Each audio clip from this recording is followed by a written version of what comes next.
네. 자, 이사야서 우리 45장 오늘 우리가 다룰 게 14절에서 19절까지죠. 네.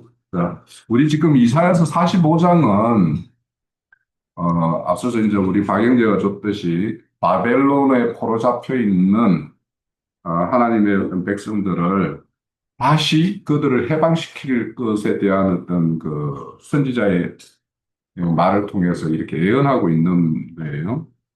그래서 이제 거기 내용에 보면은 이제 1절에서부터 45장 1절에서부터 이방인 고레스를 앞세워서 그의 오른손을 붙들고 그의 열국을 항복시켜 내가 왕들의 허리를 풀어 그들 앞에 문들을 열고 성문을 닫히지 못하게 하리라 이런 말씀을 하고 있죠. 지금 그 말씀을 계속 이어가고 있는 거예요. 그래서 하나님은 지금 우리가 그 주 내용은 왜 남유다가 이렇게 포로로 잡혀갔는가 하는 것과 그렇지만 그들을 다시 회복시킬 것에 대한 이런 말씀을 주시는 것은 그들이 우상숭배를 했기 때문에 바벨론으로 포로를 잡혀갔죠.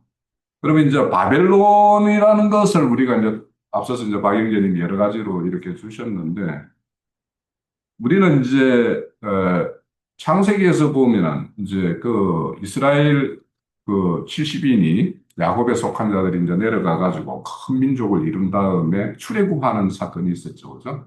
그래서 출애굽을 우리는 성경적인 어떤 그런 우리 하나님의 후속사로 보면 거듭남이라고 이야기해요. 출애굽을. 그러니까 세상으로부터 불러내어서 그래서 부름받은 자 그리고 거기에서 택함을 받은 자 이런 성경의 말씀이 많이 나오죠. 그래서 부름을 받아서 하나님의 부름을 받아서 나온 자 그런 자들을 다 이렇게 출애굽을 시키는 이야기가 있는가 하면 지금 우리가 40장부터 이사야서 40장부터 이렇게 쭉 이어지는 거는 출 바벨론에 대한 이야기. 왜 하나님이 애굽에 이스라엘 그 야곱에 속한 자들을 내려 보냈다가 큰 민족을 이루어서 다시 이렇게 그 불러낸 목적은 뭐냐 하면 약속의 땅, 그 땅을 가나안 족속들이 지금 지배하고 있는 상황이었죠, 그때. 그러면 이스라엘이 그 땅을 차지하려면 큰 군대를 이루어야지 그들을 정벌하고 그들의 땅을 차지할 거 아닙니까? 그러면 그 당시에 가나안 땅에서는 그들의 가나안 족속들이 지배하고 있고 그러니까 거기에서는 큰 민족을 이룰 여건이 안 되는 거예요. 그 당시에 가장 잘 살았던 출애굽, 그 애굽에 가가지고 좋은 환경에서 큰 민족을 이루는 것이 하나님의 뜻이었죠. 그런데 이제 그들을 큰 민족을 이루어서 그들을 정벌할 군대를 이루는 것이 이제 목적이었는데 그런데 그들이 육신적으로는 그러니까 숫자적으로는 큰 민족을 이뤘지만 하나님의 영적인 어떤 그런 군대가 안 되어 있기 때문에 그것을 영적인 군대를 이루기 위해서 또 한 번 뭐냐면 강야 40년 동안을 이렇게 돌린 거예요. 그러면서 거기에서 육신적인 생명, 혼적인 생명들은 다 거기에서 강야에서 다 죽고 그 강약기를 행하는 가운데서 태어난 자들이나 그 당시에 20세가 안 되어서 출애굽을 했던 자들이 이제 장성한 자가 되어가지고 이제 하늘 군대를 이루어서 똑같은 수. 그러니까 출애굽했을 때 그 이스라엘의 민족의 수나 이제 가나안 정복 전쟁을 하기 위해서 모압 평지에 이르렀을 때 이스라엘 민족을 이렇게 계수했을 때 숫자가 거의 똑같아요.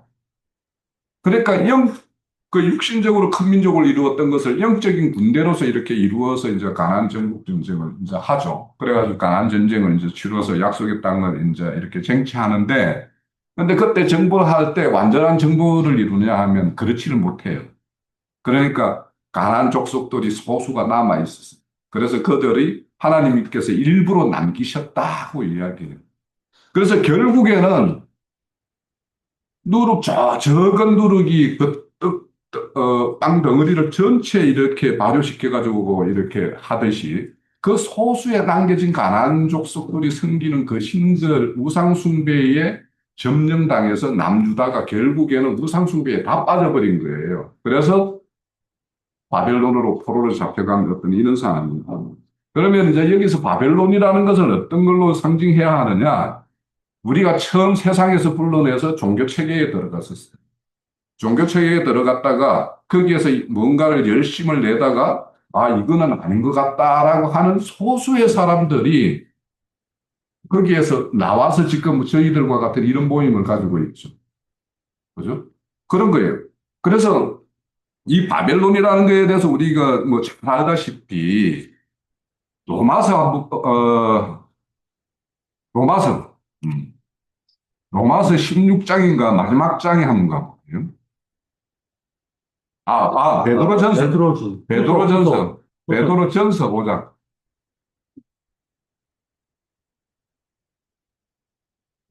잠깐. 전서 5장 13절에 보면 5장 13절 신약성경 382면에 보면 택하심을 함께 받은 바벨론에 있는 교회, 그러니까. 교회가 너에게 무난한다고 이렇게 이야기해요. 그러면 지금 이 편지는 뭐냐 하면 베드로전서는 이게 로마에서 이렇게 쓰여졌다라고 뭐 이야기를 해요. 그러면 베드로 사도가 로마에 있을 때 말을 하면서 바벨론에 있는 교회라고 이렇게 이야기를 하는 거예요. 그리고 이 바벨론이라는 것은 로마라는 것은 그 당시에 거의 세상에서 가장 강력한 어떤 제국을 이루는 상태였고 그들에게는 로마의 어떤 그런 그 신화나 뭐 이런 것들이 다 이렇게 그 헬라의 어떤 그런 신화 이런 것들이 다 개성되어 있기 때문에 우상 숭배의 어떤 본거지라고도 할 수 있겠죠. 그것도. 그 중에 있는 그 교회. 로마에 있지만 하나님의 몸된 교회가 너희에게 무난한다. 이렇게 말을 하는 거예요. 그러니까 이 바벨론이라는 건 그 당시에 세상에 존재하지도 않는데 바벨론에 있다라고 하는 그 의도와 목적이 있겠죠. 자, 계시록 18장 우리가 너무도 잘 아는 신약 성경 416면 거기 보면은 1절부터 몇 절, 2절까지만 읽어볼게요. 이 일 후에 다른 천사가 하늘에 내려온 것을 보니 큰 권세를 가졌는데 그의 영광으로 땅을 환하여지더라. 힘찬 음성으로 외쳐 이르되 무너졌다 무너졌도다 큰 성 바벨론이여 귀신의 처소와 각종 더러운 영이 모이는 곳 각종 더럽고 가증한 새들이 모이는 곳 이 곳이라는 거 아까 옥 필라케라고 하는 거죠. 그러니까 옥이 되었도다 이렇게 말을 해요. 그럼 그 당시에 바벨론이라는 거는 그러니까 여기서 말하는 건 상징성이죠. 그러니까 오늘날 이렇게 바벨론이라는 어떤 걸로 상징해서 표현하는 것은 우리가 앞서서 늘 이렇게 몇 번이나 전거했었는데 종교 체계에서 벗어나는 것을 출바벨론이라고 하는 거예요. 그래서 우리는 여기에서 종교라는 것을 추구하는 것이 아니라 우리는 종교 행위를 행하는 종교인이 아니라 우리는 신앙인이에요. 신앙인은 믿음이 본질인 거죠. 자, 그래서 오늘 이제 이런 어떤 출애굽이라는 어떤 이런 것들을 좀 생각을 해봐야 되겠고, 아까 이제 저는 이제 박영진이 말씀드리면서 여러 가지를 메모를 했는데, 요거는 이제 시간 되는 대로 내가 저 보충을 하기도 하고, 오늘 우리 그 다루는 어떤 본문 말씀을 좀 볼게요. 자, 이사야서 45장 14절에 보면, 여호와께서 이같이 말씀하시되, 애굽의 소득과 구스의 무역한 것과 서바의 장대한 남자들이 내게 건너와 내게 속할 것이요라고 이렇게 말하는 거예요. 여기 내게라는 것은 고레스를 말하는 거예요.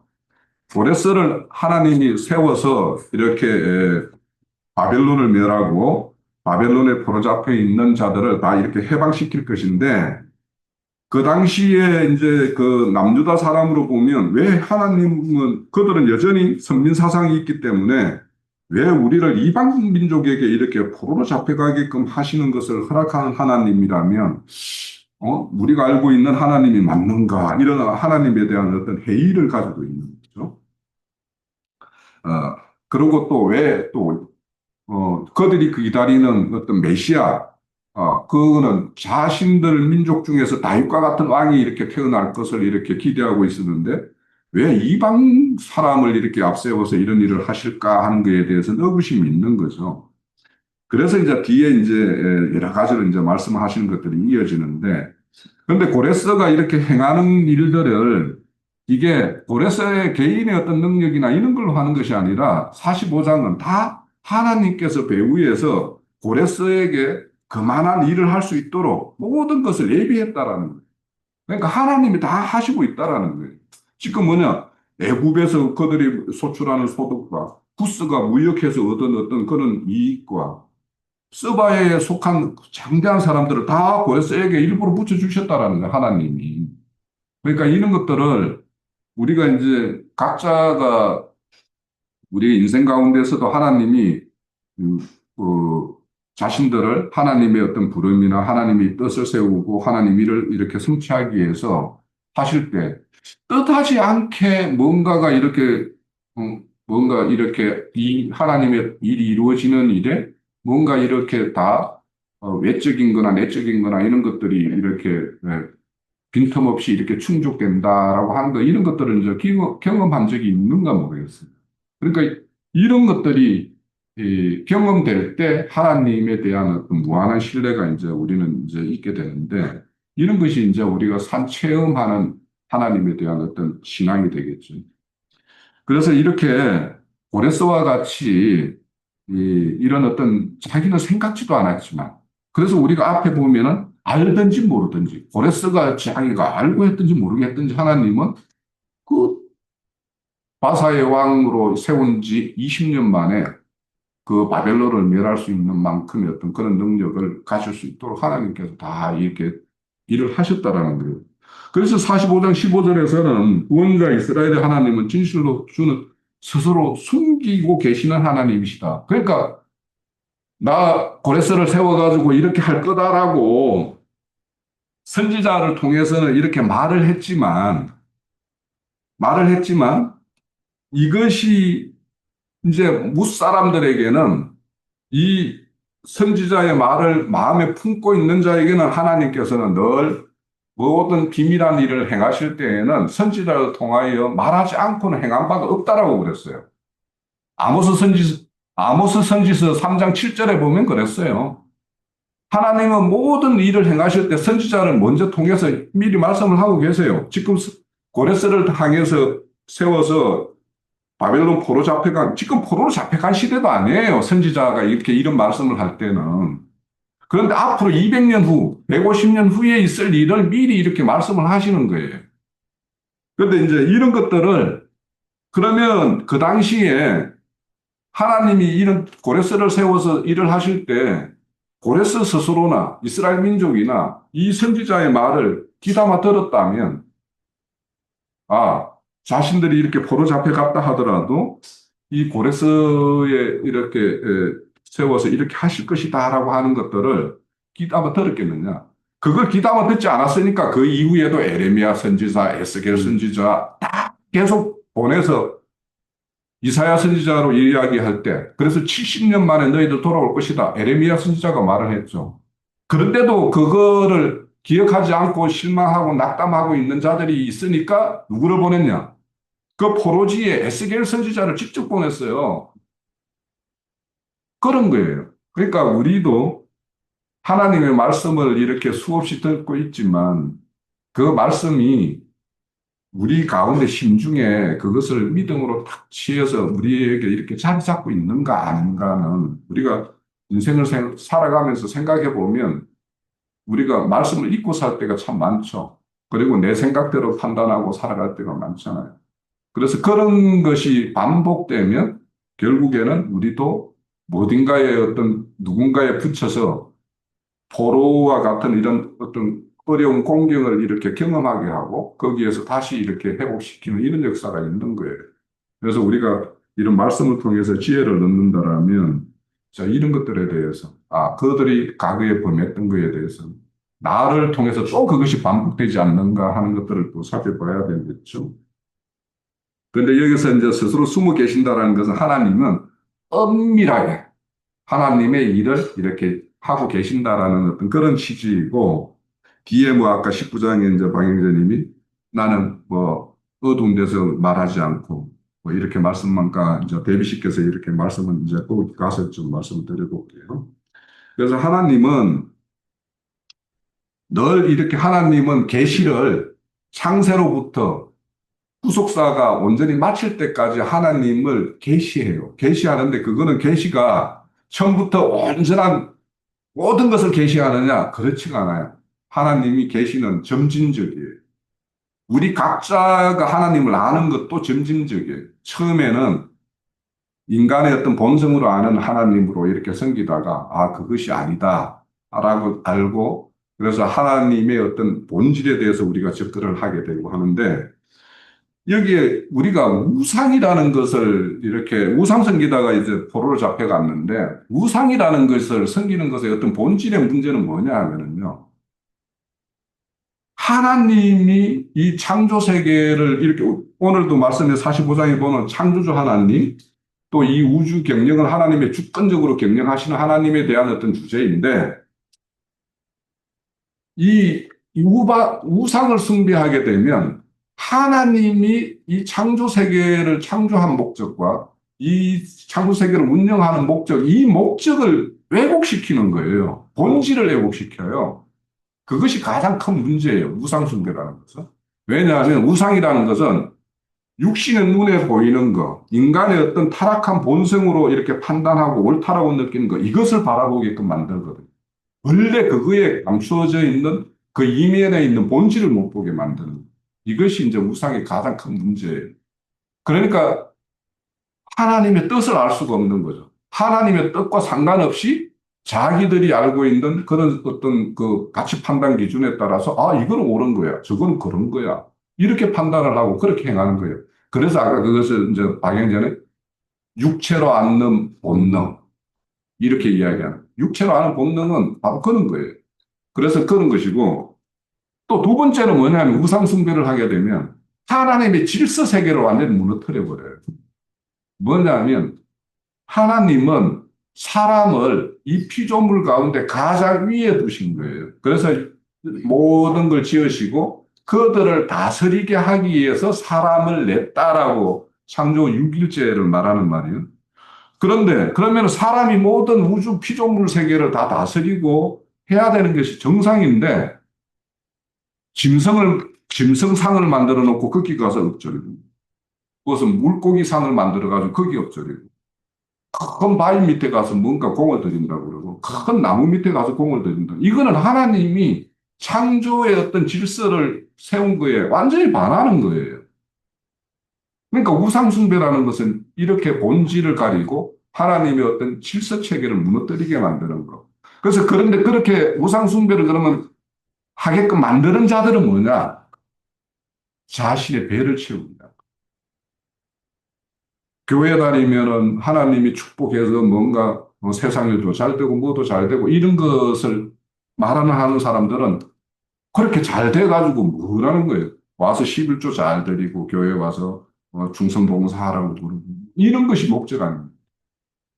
그러니까 하나님의 뜻을 온전히 알고 깨달아서 그 세계를 향유하는 것이 천국인데 요즘에 우리 형제의 강론을 보면 천국이 뭔고 지옥이 뭔가 어딘가에 어디 천국, 천당이라는 데가 있어서 그 가는 것을 추구하고 어딘가에 어떤 지옥이라는 어떤 곳이 있어서 거기를 그것이 아니라는 것. 이것을 종교 바벨론에 있는 사람들은 몰라요.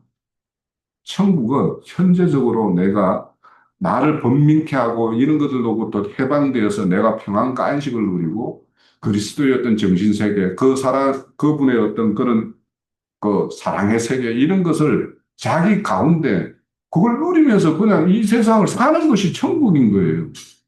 그래서 이 세상에 그렇게 살던 사람이 육신의 몸을 벗으면 음부에 아브라함 품으로 상징되고 그리스도의 품 안에 상징되는 거기 가서 안식을 누리다가 그가 마지막 납할 때 영의 몸을 입고 영원 세계 하나님의 어떤 천상 세계 그 세계에서 이렇게 누림의 어떤 세계를 누리는 이런 것이 이제 우리가 알고 있는 어떤 그런 천국인데 그런데 종교계에서나 이런 데서는 어딘가에 간다라는 거죠.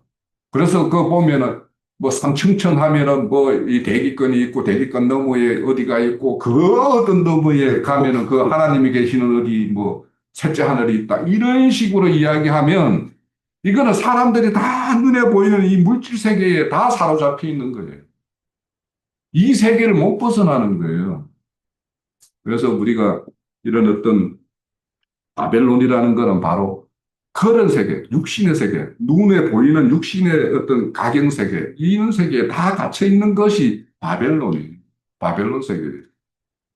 그래서 우리는 그런 데서 이제 벗어나는 것이 온전한 구원이다. 그것이 출애굽이다라는 것을 우리가 이제 좀 알면 되겠고, 16절, 17절에 보면 이제 우상을 만드는 자는 부끄러움을 당할 것이요. 왜? 아까 우상에 대해서 이제 우상이 무슨 문제를 일으키는가 하는 것들에 대해서 말씀을 줬어요.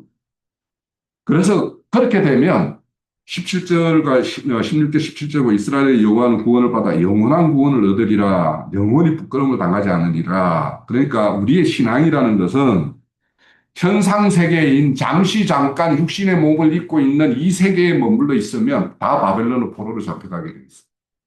그런데 여기서 말하는 영원한 구원, 영원한 부끄러움을 당치 않는 것, 이 영원이라는 세계, 이 세계에 대해서 우리는 이제 소망을 두고 살아가는 것이 온전한 이제 신앙이 있는데, 그래서 우리가 항상 그 성경의 말씀에 보면 잠시 잠깐의 어떤 평안과 안식을 누리는 자가 있는가 하면 잠시 잠깐의 이 육신을 입고는 내 육체의 몸에 주님께서 남겨진 고난을 채우는 일을 하는 자, 그걸 바울 사도가 그런 일을 행하신 분이죠. 그래서 골로새 보내는 교회에 보면은 나는 그리스도가 남긴 고난을 내 육체에 채운다라고 말합니다. 그것이 이제 교회를 이루는 사람들의 어떤 그런 영혼을 사모하는 사람들이 이제 나아가는 건데, 그 선지서 하박국을 한번 기회 되면 한번 읽어보세요. 하박국을 보면 왜 하나님의 선택한 이스라엘 백성들은 이렇게 포로로 잡혀가고 학대를 당하고 그들 이방인들에게 이렇게 수탈을 당하고 수모를 당하고 이렇게 하십니까? 하고 하나님에게 항변을 하는 게 하박국이에요. 왜 이방인들은 그렇게 잘, 뭐 일이 쏠쏠이 잘 풀립니까? 이렇게 말을 해요. 여기 계시는 분들도 그 하나님을 알기 전에 뭔가 일이 잘 풀리다가 하나님 알고부터 뭔가 꼬이기 시작한 형제들도 있을 거예요. 뭐 대부분 그렇지 않는가 싶어요. 예. 왜 그런가? 그래서 하박국이 결국에 하나님이 이렇게 하박국을 설득을 하죠. 하나님. 그래서 하박국이 의인은 믿음으로 사는 것이구나 하고 이렇게 말씀을 하는 걸로 기결이 돼요. 그러니까 이 믿음으로 산다라는 것은 현상 세계의 어떤 가치 기준을 두는 것이 아니라 영혼에다가 우리의 가치를 두고 사는 거예요.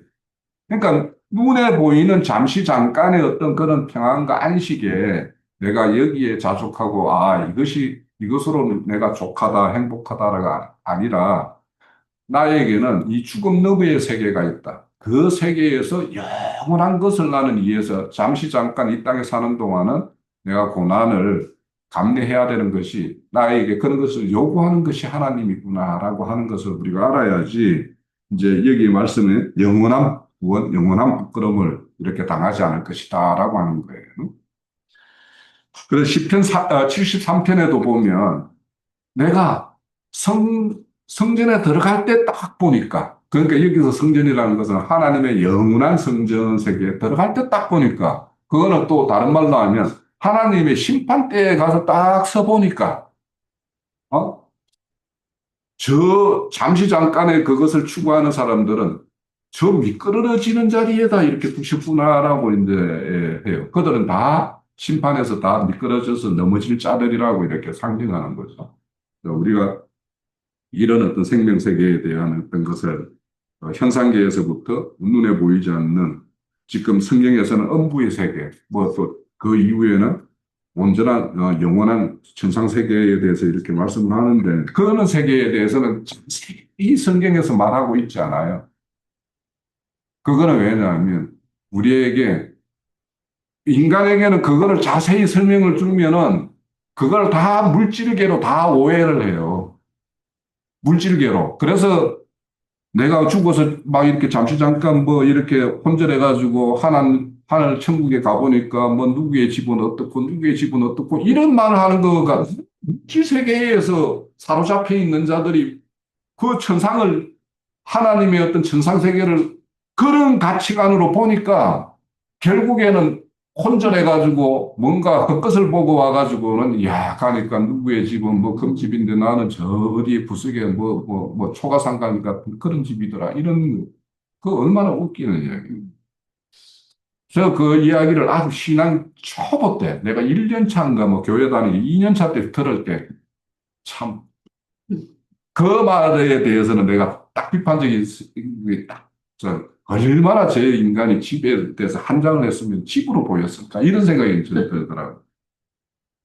뭐 물론 그 당시에 이제 뭐 내가 그랬을 때 부동산이 어떠니 뭐 이런 것들이 막 세상에 풍조가 이뤘을 때니까 뭐 그런 것 같은데 자 그런 거예요.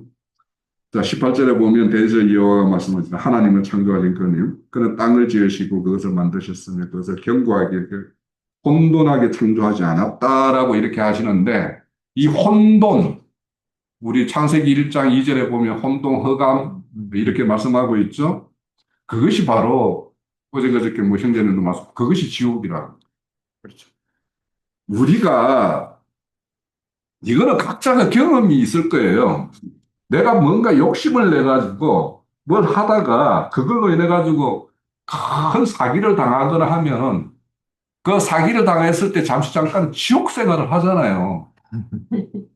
그죠? 내가 안 했으면, 저거 안 했으면, 내가 그때 욕심을 안 부렸으면, 저 인간을 안 만났으면, 막 별로 생각을 하게 되잖아요. 그게 지옥이죠. 그죠? 그때는 막 이거 어떻게 해야 되지? 막 뭔가 앞이 캄캄한 어떤 그런 그 어떤 절망감에 쌓여 있을 때, 그때 그걸 생각해 보면 그게 지옥이지. 거기에서 막 벗어날 수만 있다면, 이 아닌 거예요. 근데 그때 벗어나는 것은 어딘가에서 하늘에서 뚝 떨어져서 뭐 금전적 사기를 당했으면 뭔가 이렇게 보상이 이루어지는 어떤 것이 있으면은 거기에서는 벗어날 수 있겠죠. 그죠? 그런데 그런 어떤 물질 세계에서 당하는 어떤 그 고초나 고난이 뭐에 의해서 이렇게 초래되는가 하는 것을 생각해 보면 아까 이제 형제님 말씀 주신 대로 사람의 정욕, 뭐 이런 거에 의해서 이루어지는 거예요. 그래서 그런 것들은 이제 삶 체험이죠. 그래서 이런 어떤 혼돈, 창조, 이런 것들, 참 하나님은 질서 세계를 만들었지만, 이 혼돈하고 창조 세계가 이렇게 혼탁하고 무질서로 이렇게 떨어지는 것은 저 마귀의 악한 영의 역사에 의해서죠. 그래서 그 사람들의 눈은 뭐냐? 이 눈에 보이는 것들로 사람의 눈을 다 돌아가게끔 만드는 거예요. 그래서 이 세상에 뭐 명예, 권력, 돈, 이런 것들로 다 돌아가게 세상은 그렇게 만들어. 또 종교에 오면은 또 종교계라고 해서 또그 별반 다르지 않는 어떤 그런 또 체계가 있죠.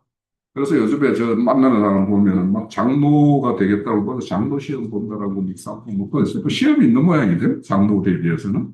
그래서 뭐 시험 이야기 했었고 그래서 장로가 뭔데요? 장로가 뭐 하는 사람인데요? 이렇게 이야기를 물어보면 뭐 그냥 교회에서 뭐 그냥 장로 몇 분들 세우잖아요. 그러니까 장로가 뭔지도 잘 알지도 못하면서 그냥 자 장로 시험 본다 뭐 어쩐다 이런 걸 보면 이게 바벨론 세계예요. 바벨론 무슨 뜻인지 우리 박영재 지난주에 뭐 말씀하셨는데 바벨이라는 거는 일단은 혼잡이죠. 혼잡. 혼자. 음, 그런데 음, 그 바벨론 입장에서 자기네들이 해석할 때는 신들의 문이라고 해석을 해요. 음. 그러니까 그들은 신들을 받아들인다라고 생각하지만 하나님이 보셨을 때 혼잡으로 보는 거예요. 자, 그래서 오늘 우리가 말씀에 보면 이렇게 창조 세계를 이렇게 혼돈하게 하는 악한 영들의 역사를 왜 하나님이 허락을 하시고 있을까라는 것을 우리가 이제 본문 말씀 45장의 7절에 보면 하나님은 빛도 짓고 어둠도 짓고 환란도 짓고 평안도 짓고 왜 그 하나님이 그 어떤 종교계의 어떤 그런 걸로 보면 그냥 평안만 지으시고 빛만 지으시면 되지. 왜 어둠과 환란을 지어가지고 이렇게 하시는가? 하나님은요, 온실의 하초와 같은 생명을 원하지 않아요. 네? 네. 그래서 하나님은 야곱을 불러서 이스라엘이라는 걸로 이렇게 짓는 것이 하나님의 창조 세계인데, 야곱이라는 것은 속이는 자, 네. 뒤꿈치를 잡은 자, 뭐 이런 자인데 이스라엘은 하나님과 겨루어 이기고자 한 자, 이런 자죠. 그래서 이기는 생명의 소유자를 가지는 것이 이스라엘이에요. 그래서 하나님의 어떤 그 창조 세계를 이렇게 왜 이렇게 어둠과 빛을 공존시키고 우상을 숭배하는 자들이 있는가 하면 하나님의 선한 뜻을 온전히 전하는 선지자들을 이렇게 양면으로 운행하는가. 이거는 하나님은 많은 사람들을, 만인을 구원하기를 원하지만 다수가 다 이렇게 그 하나님의 뜻대로 운행되지 않을 것이라는 걸 알아요.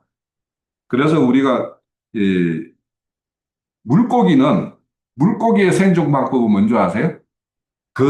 물고기의 생명을 계속 이어가는 거는 물고기는 한번 알을 이렇게 그러니까 산란을 하면 수억 마리를 놓는 거예요. 수억 개를 낳아가지고 수억 마리를 낳아서 나머지는 대부분은 다 다른 어떤 먹이사슬의 상위 생명체에 의해서 다 먹잇감으로 다 소비가 돼요. 그러면서도 소수는 그 생명체를 그대로 유지하는 거예요. 하나님은 그러니까 많은 이렇게 사람을 내고 불러냈지만 부름받은 자 중에서 택한 자를 그래서 우리 다른 데 보면 빼내심을 받은 자들 이런 자들을 하나님은 운영을 해요. 그래서 출애굽이 있는가 하면 출바벨론이 있다는 거. 그거를 이제 이해하시면 하나님이 왜 이렇게 상반되는 두 가지를 공룡시키면서 이렇게 이 창조 세계를 운행하시는가 하는 데에 대해서는 충분히 이해가 될 것 같고요. 자, 이사야 45장 19절 나는 감추어진 곳 캄캄한 땅에서 말하지 아니하고 야곱 자손에게 너희가 나를 혼돈 중에 찾으라 이러지 아니하였다라는 참 여기에는 나는이라고 하는 것이 이 나는이 누구냐? 앞에 또 뒤에 나 여호와는 을을 말하고 있기 때문에 일반적으로는 여호와 하나님이라고 이제 해석을 하는 것이 맞을 것이고 이걸 이제 좀 혼란스러워서 이렇게 찾아보니까 이사야 선지자 자신을 말하는 걸로 이렇게 이제 뭐 해석을 하는 부분도 있는데 여기는 여호와 하나님이라고 이제 말씀하시는 것이 맞겠죠. 자, 이 말씀을 이렇게 우리는 어떤 이해로 가질 수 있냐면 48장 16절을 봅시다. 이사야서 48장 16절. 16절에도 보면은 너희는 내게 가까이 나와 이것을 들으라. 내가 처음부터 비밀히 말하지 아니하였나니 그것이 있을 때부터 내가 거기에 인도라 하셨느니라. 이제는 주 여호와께서 나와 그의 영을 보내셨느니라. 그러면 나와 그의 영을 보냈다고 하는 것은 여기 앞에서는 나는 이제 선지자이겠죠? 그와 이제 동행하는 영을 보내셨다라고 이렇게 말씀을 하시는 거예요. 자, 우리 하나님의 구원이라는 것은 자, 우리가 초등학생한테 대학생이 배우는 뭐 대수 수학이라든지 뭔가 이런 것들을 갖다 가르친다라고 뭔가 이렇게 이야기하면은 그거는 비밀이 되죠. 알 수도 없죠. 그러니까 우리가 하나님을 알아가는 것도 가만히 보면은요, 하나님은 하나를 알면 하나, 그 다음 것을 두 번째 단계, 두 번째 거, 이렇게 가지. 하나, 일을 1단계를 가르치고 10단계를 가르치는 분이 아니에요. 1단계 수준에 있는 사람에게 10단계 이야기를 하면 알지를 못해요. 어? 그래서 여기에서 하나님은 감춰진 것, 캄캄한 것을 말하지 않았다. 누군가에게는 캄캄한 하나님이에요. 그런데 누군가에게는 밝히 하나님이 조명되는 하나님이에요. 그래서 하나님은 어떤 각자에게 그 사람의 어떤 생명 단계나 수준에 딱 맞춰서 그가 하나님을 바라볼 수 있는 그 수준의 것을 늘 계시해줘요. 이것도 하나님을 알기를 사모하는 자예요. 그래서 우리가 이렇게 하나님의 어떤 캄캄한 곳에 또 이런 어떤 감춰진 곳에서 말하지 않았다라는 것은 자에게는 그에 맞는 말씀으로 빛의 말씀으로 딱 이렇게 응답하시는 것이고, 그러니까 각 사람에게 붙여주는 사람의 어떤 수준이 있는 거예요. 그러니까 내가 어떤 생명의 단계이면 그 수준에 맞는 내 이웃을 이렇게 지체로 붙여서 그를 통해서 또 한 발짝 나아가게끔 하고 두 발짝 나아가게끔 하고 이렇게 하시는 분입니다. 이거는 우리 그 마태복음 5장에 보면 하나님이 뭐예요? 등불을 켜서 발 아래 두지 않는다라고 이야기했죠. 그러니까 하나님은 늘 이렇게 등불을 켜서 등경 위에 이렇게 두시는 분이에요. 그런데 그 등경은 어떤 등경이 어떤 사람에게는 전혀 눈에 보이지도 않는 등경일 수도 있고 어떤 사람에게는 밝게 보이는 등경일 수도 있는 거예요. 그거는 사람에 따라서 그 생명의 단계에 따라서 다른 것이고 하나님의 구속사의 어떤 전체적인 큰 맥락으로 보면 창세로부터 구속사가 마치던 날까지 하나님의 계시는 점진적으로 밝히 드러내셨어요. 그래서 하나님은 구약의 하나님은 우리가 흔히 에피 하나님이라고 그래요. 뭐 헬라어로 뭐냐면 구약에는 위로 임하시는 하나님이라고 그랬어요. 그래서 늘 그의 머리 위에 이렇게. 그런데 이제 신약에 오면 그 영이 되셔서는 우리 안으로 임하시는 하나님이 되셨다고 그러죠. 그런 것처럼 이렇게 하나님은 늘 이렇게 밝히 이렇게 자신을 이렇게 드러나 계신다라는 것을 우리가 그래서 이 고레스를 통해서 이렇게 하나님이 이렇게 행하실 일들을 지금 선지자를 통해서 비밀스럽게 하지 않고 지금 공개적으로 나 고레스라는 사람을 세워서 너희들을 포로로 이렇게 100년 이후, 150년 이후에는 너희들이 바벨론 포로 잡혀갈 것인데 그때 그를 통해서 너희들을 해방할 거야 라고 지금 말씀하고 있는 거예요. 그러니까 선지자를 통해서 하나님이 행하실 일을 미리 아모스 선지자에게 말했던 것처럼 지금 말을 하고 있는 거예요. 자, 그래서 우리가 과거에 옛것에 하나님께서 어떻게 행하셨는가 하는 것과 현재적으로 무엇을 행하고 있는가, 장래에 하나님이 우리에게 약속으로 무엇을 주셨는가 하는 것을 다 알았을 때 우리에게는 산소망을 가지게 돼요. 그래서 우리가 40장에서부터 쭉 오는 것이 너 예전에 내가 행한 일들 이런 거에 대해서 한번 논해 볼래? 이런 것들도 있죠. 그래서 지금 우상이라는 것과 대비해서 하나님이 어떻게 행하시고 어떻게 일을 하실 것인가 하는 것들을 이제 이렇게 밝혀주시는 것인데, 어, 제가 잠깐만 짧은 걸 하나만 좀 말씀드릴게요. 우리 열왕기 지난주에 8장에, 열왕기 8장 우리 금요일 날 집회 때 보면 여호와께서 상하요. 열왕기 상 8장. 12절, 8장 12절에 보면 여호와께서 캄캄한 데 계시겠다 말씀하셨사오나 이런 말씀이 있죠. 그러면 오늘 하나님은 자신을 숨기시는 하나님이라고도 말하고 또 오늘 19절에서는 나는 감추어진 곳과 캄캄한 땅에서 말하지 않았다라고 말하기도 하고 또 열왕기상 8장에는 여호와께서 캄캄한 데 계시겠다 말씀하신다라고 이렇게 말씀이 나와요. 좀 혼란스럽죠, 그죠? 근데 여기서 캄캄한 곳이라고 하는 것에 대해서는 여러 가지로 좀 해석이 필요한데, 성경에서는 캄캄한 곳, 이것을 이제 다른 데서는 빽빽한 구름, 뭐 이런 걸로 말해요. 그러니까 하나님이 모세를 만날 때 빽빽한 구름 가운데에서 모세를 이렇게 만나고 하는 거죠.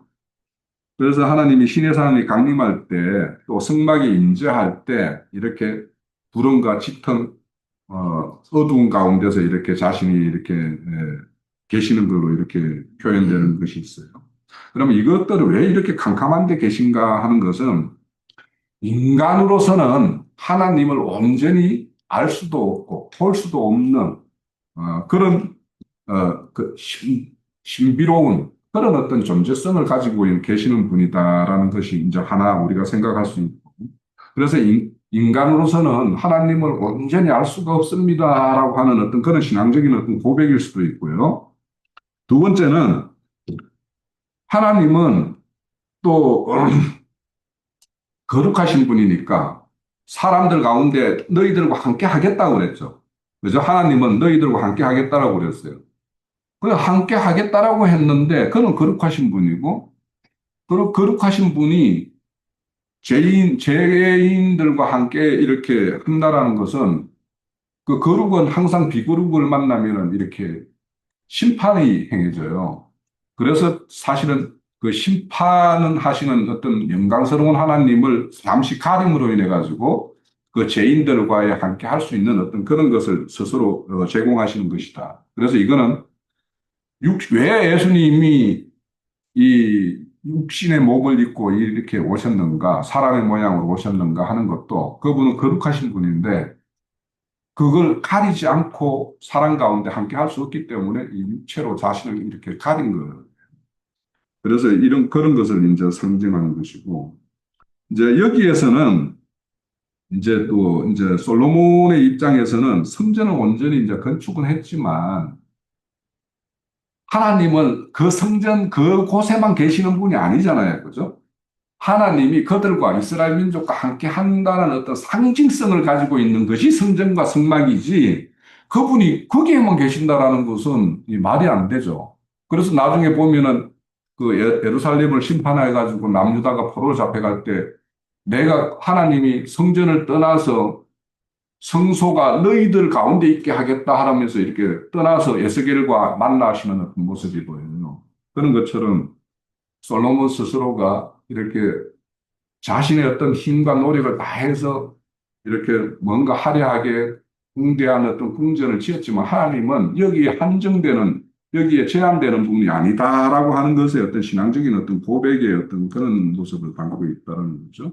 그래서 이렇게 뭐 여호와가 캄캄한데 하니까 뭔가 우리가 어둠과 어 이렇게 뭐 매치되는 어떤 그런 거와 관련시켜서 이 말씀을 이해하면 안 되겠다. 이거는 하나님에 대한 어떤 그런 어 존엄성 그런 거에 대해서 인간이 근접할 수 없는 그런 한계가 있음을 신앙적으로 고백하는 것을 이렇게 캄캄한 데 계신다라고 하는 그런 걸로 우리가 이해를 해야 되겠다. 그래서 오늘 뭐 하나님은 자신을 스스로 숨기시는 하나님, 또 뭐 밝히 감추지 않고 이렇게 캄캄한 땅에서 말하지 않는 하나님 이런 걸로 이렇게 말씀하시는 것과 또 대비되는 또 이런 말씀이 있어서 이런 것들에 대해서 우리가 그때그때 말씀의 어떤 그런 그 맥락에서 성경이 말씀하고자 하는 맥락에서 이런 말씀들을 좀 이해를 가져야 되겠다라는 것이고 오늘 이제 고레스를 이렇게 비록 이렇게 세워서 일하지만 실질적으로는 고레스의 배후에는 하나님이 다 일을 하고 계신다라는 것이 오늘 주제의 핵심입니다.